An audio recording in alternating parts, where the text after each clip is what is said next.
welcome to Group 2 channel. Today we'll discover about the land of the long white cloud that might stunt you with its breathtaking landscapes, from lofty mountain peaks and glaciers to the mesmerizing blue lakes. Can you guess the name of the country?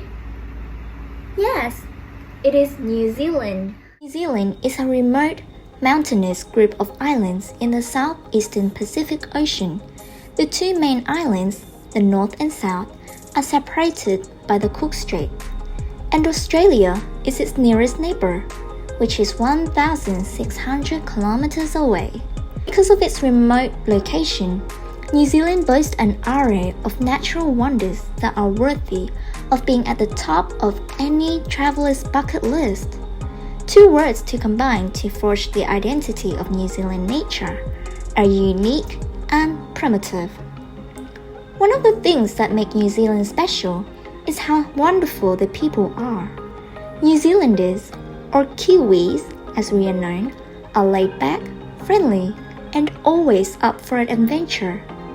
In general, the people in New Zealand are open to meeting new friends, have a great sense of humor, and don't take themselves too seriously.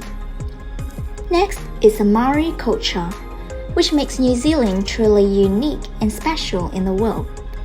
Not mountains, glaciers, or forests. It's the First Nation people of New Zealand, the Maori. Here are some Maori culture highlights. Tamaki Makaru, Tana Mahuta, Manaketanka, Watanki, or Haka, a traditional game opening of New Zealand's rugby team, the All Blacks. What is an endangered language, you might ask? Well, don't worry, I'm here to help you. The definition of an endangered language is the one that is possibly at risk of disappearing in the near future. This happens because of the replacement of the other languages that are more frequently used in that country, or simply because there are fewer people who speak that language. The worst scenario happens when the children stop learning that language to communicate to each other. As a result, when the last speaker of that language is gone, the language will be extinct and gone forever. And Maori is one of those languages.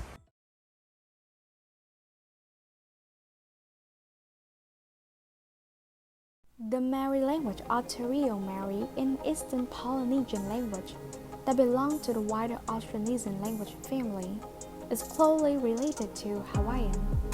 Hawaiian is a part of Macasic branch of the Eastern Polynesian branch. And Maori is a part of Tahiti branch, so it's very similar to Tahitian language. As one of the marginal Eastern Polynesian islands, New Zealand was one of the last of the Polynesian islands to be settled. Since then, the Maori language has developed independently of other Polynesian languages. European Christian missionary sees Maori as a written language, and the first printed material in the Maori language was published in 1815.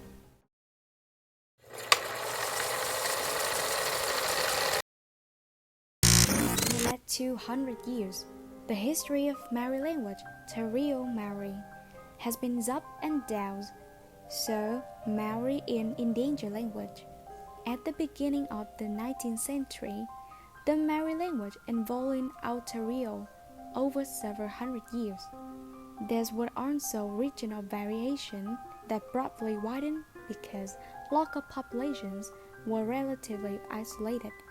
Maori had no written language, but people widely understood the symbolism embodied in carved knots and weaving. As more English speakers arrived in New Zealand, the Maori language was increasingly confined to Maori communities. As more settlers arrived, the need for written communication in Maori grew. Missionaries first attempted to write down the Maori language in 1814. In the 1820s, missionaries reported that Maori all over the country were teaching each other to read and write, using materials such as charcoal and leaves, cave wood, and the curved skins of animals when no paper was available. But here, European New Zealanders were in the majority by the early 1860s, and English became the dominant language of New Zealand. Increasingly, te reo was confined to Maori communities that lived separately from Pakeha. The Maori language was expressed in schools, either formally or informally, to ensure that Maori youngsters assimilated with the broader community. If speaking te reo, you will get punished.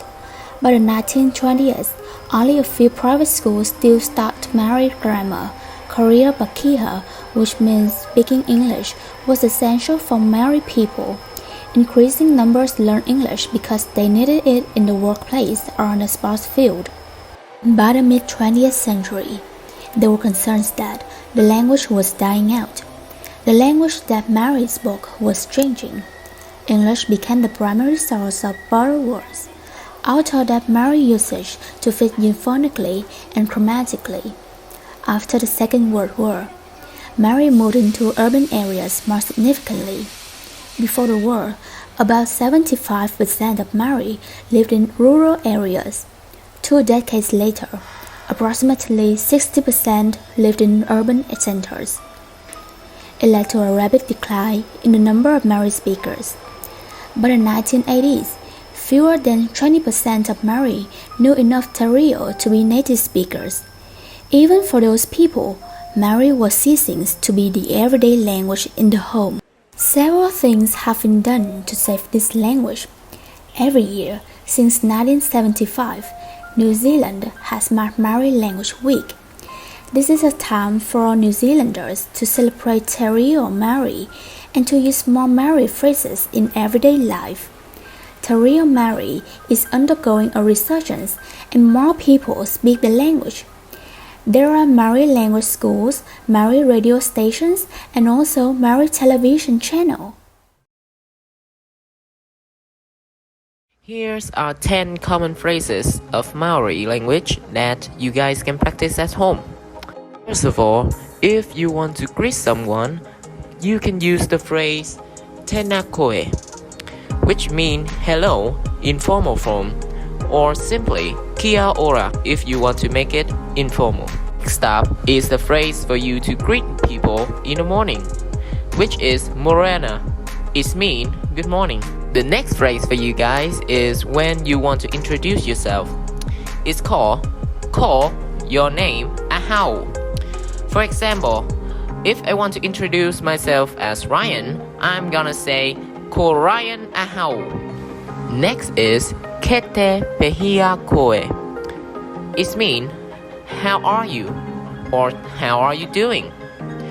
In order to respond to this question, you can say kete pai, which means I'm good.